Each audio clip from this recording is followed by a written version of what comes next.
160 शब्द प्रति minute, 455 word. Start.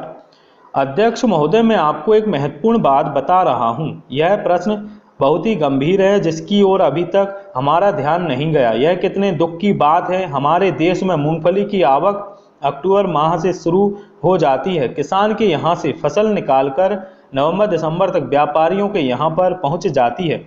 इस वर्ष मूंगफली की फसल देखने में बहुत अच्छी लग रही है।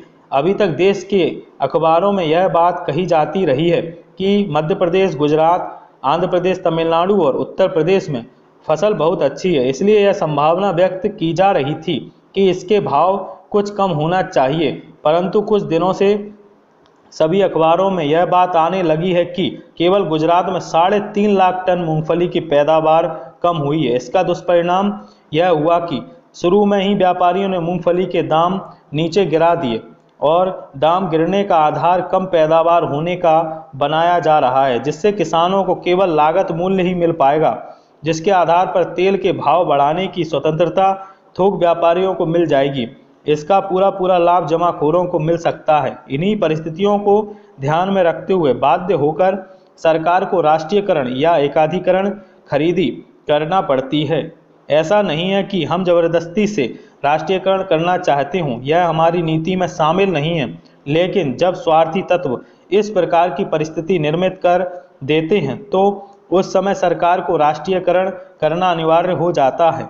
सरकार को वाणिज्य और व्यापार के क्षेत्र में राष्ट्रीयकरण या एकाधिकार करने का शौक नहीं है। यह बड़े दुर्भाग्य की बात है कि जब गल्ला किसान के पास होता है उस समय गल्ले के भाव गिर जाते हैं। इसी प्रकार से मूंगफली जब तक किसान के पास थी उसके भाव गिरे हुए थे, लेकिन जब वह स्वार्थी लोगों के हाथ में पहुंच गई तो अखबारों में यह आने लगा है कि मूंगफली की फसल डैमेज हो गई है।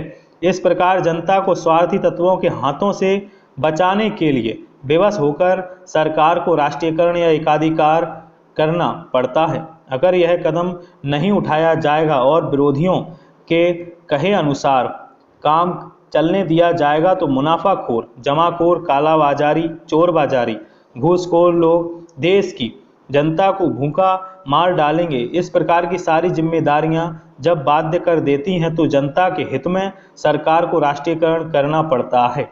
अध्यक्ष महोदय, आपने मुझे इस बारे में पर्याप्त समय दिया, इसके लिए मैं आपको धन्यवाद देता हूं और इन शब्दों के साथ मैं अपना भाषण समाप्त करता हूं।